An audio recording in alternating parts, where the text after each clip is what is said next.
Good morning.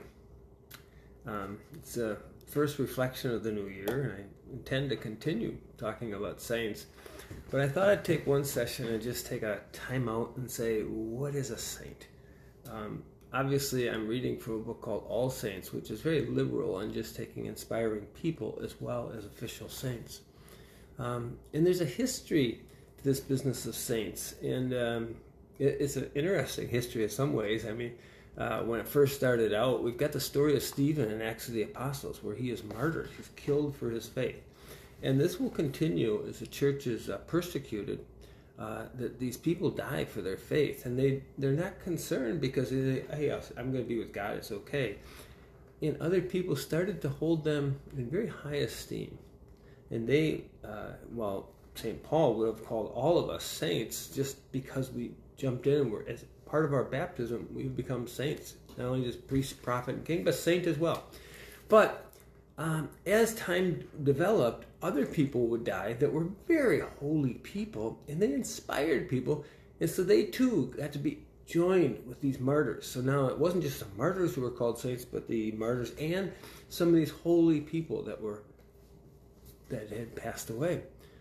And it felt so good that they felt like there was a communion, that even though they were on the other side, that the people on this side and the people on the other side were very much connected in this community, and it's a community of God.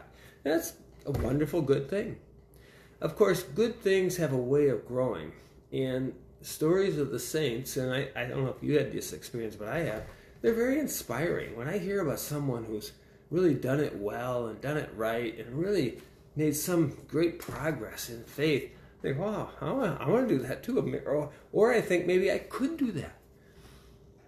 But these things can grow more and more, and they did. In the Middle Ages, they started honoring saints. They started magnifying their stories. They started legends, and some of them weren't even true. So we had some saints that were listed, that we had in our church listings, and they never were real people. They're just wonderful stories.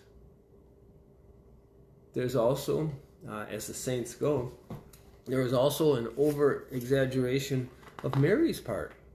Now, most of what we know about Mary, most of what the teaching of the church is about Mary, the Blessed Virgin Mary, most of that teaching is theological. And it's very important because we have to understand that Mary was real. And the reason it was so important to know she's real is because Jesus is human.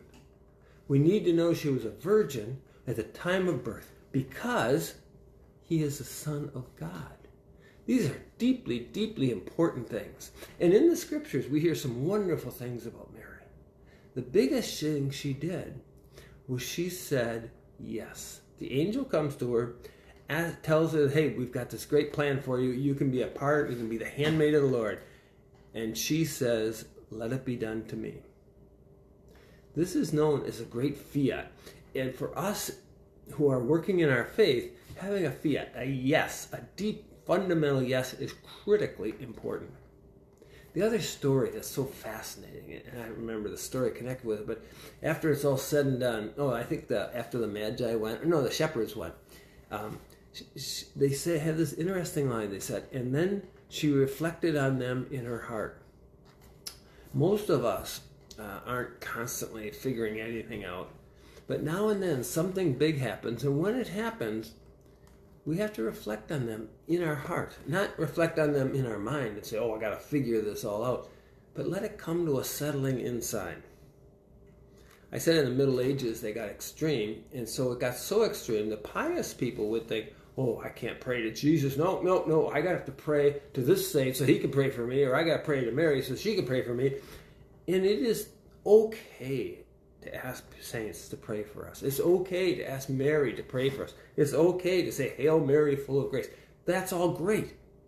But we need to remember that it is Christ who we are going after. We are praying to Christ. And the idea that I'm not worthy to pray directly to Christ, I have to go through some intermediary, is considered not okay. It's not appropriate. And the reason it's not okay is that's kind of putting Christ or putting others with Christ. I had a good Lutheran friend one time saying, hey, I heard Mary was joining the Trinity. And it's like, wait a second, no, that's not true. But I can easily see where people get confused on it. Let us not get confused, but as we hear the story of Mary and all of the saints, let us get inspired. And if they're not declared saints, but they inspire us, well, so be it.